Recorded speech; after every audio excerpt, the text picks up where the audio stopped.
I always have a hard time at the end of classes summing them up because, on the one hand, the class should carry forward in each of you in your own thinking about the issues that we've studied. Any class worth taking should help you think more deeply, more broadly, more critically about the subject that we have been studying. But I also always worry that in trying to sum things up, I'll leave people with the impression that the final exam, or the final essay in this case, can be answered adequately simply by repeating a few general conclusions that I'll share with you. So I want to avoid that problem, and instead I just want to talk fairly briefly about what I was thinking when I put the final exam together and how it matches up with the structure of the class. Now that we're at the end of the class, we can appreciate the logic that I organized it to express. We start with the standard interpretation, and we take that as definitive of the value of human rights. What is the value of human rights? They are a bold and historically unprecedented assertion of human equality. For the first time in history, there was an internationally recognized doctrine that undercut the ideological bases of racism, sexism, homophobia, nationalism, colonialism, and so on and so forth. Whatever the color of our skin, whomever we love, whatever country we belong to, we're all human beings, and we have these entitlements. Which entitlements? The ones that are articulated in the three major human rights documents: the Universal Declaration, the International Covenant on Civil and Political Rights, and the International Covenant on Economic, Social, and Cultural Rights. That defines our common humanity, and it defines what every single human being is entitled to in virtue of being human, not in virtue of the membership of the state to which they belong as citizens. Right? So it captures even stateless persons, of which there are a growing number, as we know. So the standard interpretation of human rights stakes its claim to serving purposes of social justice on the grounds of this formal equality that the Declaration model asserts between all people. Of course, it's not oblivious to practical limitations. I think it would be unfair to accuse Donnelly of explicitly ignoring the practical limitations of the human rights of the standard interpretation. Instead, he acknowledges those practical limitations, but he maintains that this is the best we've got. We can actually see a progressive development over time, right? More nations have joined in the overlapping consensus about the value of human rights. More rights have been articulated as new problems come to light, and more resources have been devoted to satisfying them. It's not perfect, but the liberal democratic state, combined with welfare state measures, is as good a system we have. But those are rooted in the formal legal assertion of human equality. We can't ignore that, Donnelly says. That is a huge achievement, right? It's the necessary first step towards taking concrete social, economic, and political measures to satisfy those rights, right? Without the assertion of formal legal equality, we wouldn't break down the ideological barriers towards better satisfying the demands of what he called our human moral nature. So that is the most basic argument of the standard definition, and we start with it because it simply is the definition that is most influential, most accepted. It's the one that's associated with the United Nations. It's the one that people accept, that non-governmental organizations accept when they make arguments against different regimes that they are violating human rights. But it's not without its flaws, right? One of the important contributions philosophy can make is that because it stands apart from other social institutions, it can bring a sharper critical lens to bear on material that is taken for granted by people who are working within the institution. So it allows us to step back in order to see more deeply. So the second part of the course concerns three sets of criticisms of the standard interpretation. We looked at Virginia Held's critique of the standard interpretation from her perspective of a defender of the feminist ethics of care. We looked at Teeple's Marxist critique of human rights, which shared many important concerns with the feminist ethics of care. And we examined Abu Lughod and Mikhail Mutua's, I suppose we could say, cultural pluralist critique of the Eurocentrism of the standard interpretation. Now, the details of those criticisms are important, and I'm not going to repeat them. Right? There's, we've discussed them at adequate length and complexity through the course.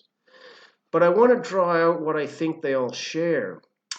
And what they all share is a rejection of the adequacy of the formal legal equality that the standard interpretation lauds as the world historical achievement of human rights.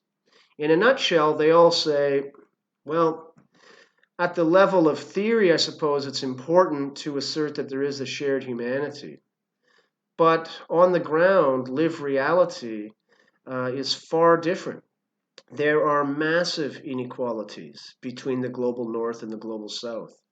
There are massive inequalities between classes within all nations. Racism is a living reality. Sexism is a living reality. What problems has the standard interpretation of human rights actually solved? There's only one problem that it seems to have solved, and that is a philosophical problem of finding a way to express human equality. Sure, that's a step forward, but we are embodied in cultured beings. If our lived reality is still to be dominated, still to be oppressed, then that formal legal achievement is not the world historical achievement it's made out to be. Social justice has not been achieved. It remains a problem for the future, and human rights, at least the currently recognized human rights and the standard interpretation of human rights, is not the vehicle by which to achieve them. So the exam question takes that structure in mind and asks you to critically evaluate the standard interpretation and then do one of three things. You can show why one of the critics, whether Teeple or Abu Lughod or Mutua, you could put Abu Lughod and Mutua together, perhaps. You could perhaps put Held and Teeple together. I'm open-minded. But pick one of those strategies of criticism and either A, show why it's fatal to the standard interpretation of human rights as a vehicle for social justice, or B, why Donnelly and the standard interpretation have a solid counter-argument to make, how the standard interpretation can adequately defend itself against human rights, or against the radical criticisms of human rights, or C, adopt the perspective of the life value synthesis. The third part of the course was disrupted. I had to deliver it by these alternative means, which are, at least from my perspective, far inferior than meeting twice a week to discuss face-to-face the issues that are crucial that week. But we were dealt cards and we had to play them, so that's what we had to do. Had we been able to continue to meet in person, the exam question would have certainly made everybody address explicitly the life value synthesis and evaluate it. But I did commit to only touching lightly upon the third section because we didn't have a chance to explore it in class together. So for those students who understood the discussions of the life value synthesis, who feel comfortable working with it, there's a third option. You can show why the life value synthesis preserves the core human rights defended by the standard interpretation while incorporating the criticisms made. So if you took that third approach, the goal would be to show that, yes, the criticisms do indeed expose real problems in the standard interpretation of human rights, but the human rights themselves can be reinterpreted and institutionalized in a way that overcome the criticisms and allow human rights to be the primary vehicle by which social justice is progressively built. I have no preference. I will mark each paper on its own merits. So don't think that I have an unconscious bias towards papers that try to incorporate the life value synthesis. I'm quite aware that people might think that, and so I will be on my guard when I mark them to make sure that I don't do that. I completely understand that. If this delivery mechanism, which I was kind of making up as I went along, flying by the seat of my pants, so to speak, if it wasn't effective, then you can answer the question without having to draw on the life value synthesis. That's disappointing to me, not only because it's my own work, but because it disrupts the logic of the class that it disrupts the logical development of the class in the way that I envisage it developing, right? So we have, on the one hand, the standard argument, then a series of criticisms, and then the question, can the standard argument be reinterpreted to take account of the criticisms? But that's the way it goes, and we'll have to live with this less than, from my perspective anyway, less than satisfactory way of ending the class. So if you feel comfortable looking at the life value synthesis, by all means, end it that way. If you don't, then all you have to do is explain the standard interpretation in your own words, right? Drawing on whatever material you find useful. In that very first lecture that I posted on the Blackboard site, you'll find a discussion of the standard interpretation.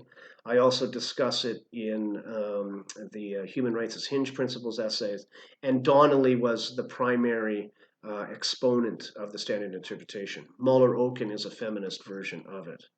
Then pick one of the critics, right, or a set if you find a connection between, say, Abu Lughod and Mutua on the one hand, or Held and Tiepel on the other. You can put those together if you want.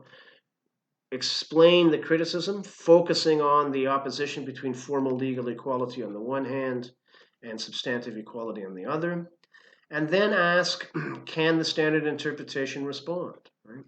I won't prejudge how you answer the question, but just two things to keep in mind, right? On the one hand, right, perhaps the danger of the critics is that they are not respectful of the complexity of Donnelly's position, right? So if you're taking one of the critical perspectives, make sure that you don't present a straw person version of Donnelly's argument, right? A straw person argument is an interpretation of your opponent's argument that is much weaker than they actually give. The straw person is an informal fallacy because it's easy to knock over. But if you knock it over, you're not knocking over, you're not refuting the real argument because your construction hasn't been adequate to the real complexity of the opponent. So make sure you're giving Donnelly's best version, right? Practice the principle of charity in interpretation, right? Make the best case you can and refute that. On the other hand, if you are going to adopt the standard interpretation as adequate to purposes of social justice, make sure, just as I just said, that you're addressing the real criticisms, right? It would be easy to caricature Tiepel as a kind of dogmatic Marxist. It might be tempting to caricature Mutua as a cultural relativist, but I think that would be wrong, right? Mutua did have a sense of the